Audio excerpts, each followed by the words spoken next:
I'm tracking a few heavy storms across Live Super Doppler 4 HD in Abbeville, Greenwood, and Lawrence. Ken, let's get into some of this action here. South of Lawrence, heading toward Cross Hill. That's got some heavy rain associated with it right along 221. So heads up Joanna, Clinton, and Cross Hill. And then down toward Promised Land south into southern Greenwood County near Troy, Bradley, heading toward Kirksey. We've got some heavy rain as well.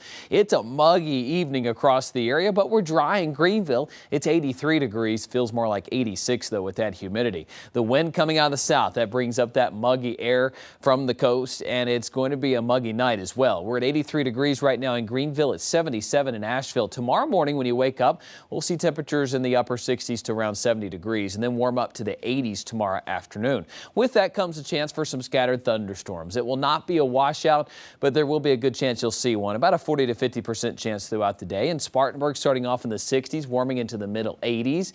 In the Anderson area, we'll start off with a mix of sun and clouds, but give way to more clouds and a chance for a storm in the afternoon hours. In the Asheville-Hendersonville area, front crossing through the area late tomorrow into Thursday. That'll bring in more refreshing air, but not before another day with a thunderstorm chance or two. So 87 the high in Greenville, 85 in Anderson tomorrow, and 86 in Spartanburg. But with the mugginess, it's going to feel a bit warmer than that. In fact, that's what we're tracking right now. That humidity has moved back into the high category. However, a front will change that late tomorrow going into Thursday, bringing that down to some comfortable levels going into the weekend.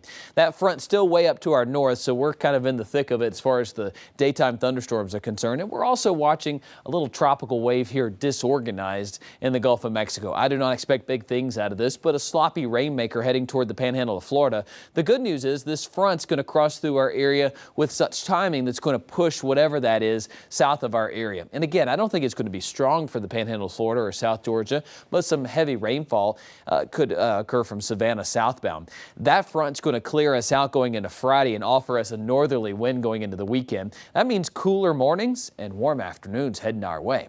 We're keeping an eye on the tropics. Larry, a strong Cat 3, increased rip current risks along the east coast, but other than that, that's no threat to the United States. A tropical wave that I mentioned a minute ago in the Gulf, it's very disorganized. Hard to even pinpoint here, but it's moving toward the north.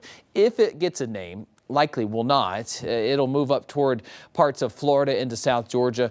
Does not look to impact us. The 4-day looks like this. A 50% chance of a storm tomorrow, 87 the high, 84 on Thursday. Then the lower humidity comes in. Check out Friday morning's low, 59 and up to 83 by the afternoon hours. We do warm up into the weekend, especially Sunday and beyond. We're getting close to 90 degrees again. Same story in the mountains. The only rain chance I see is tomorrow with some scattered storms. Otherwise dry and turning warm again.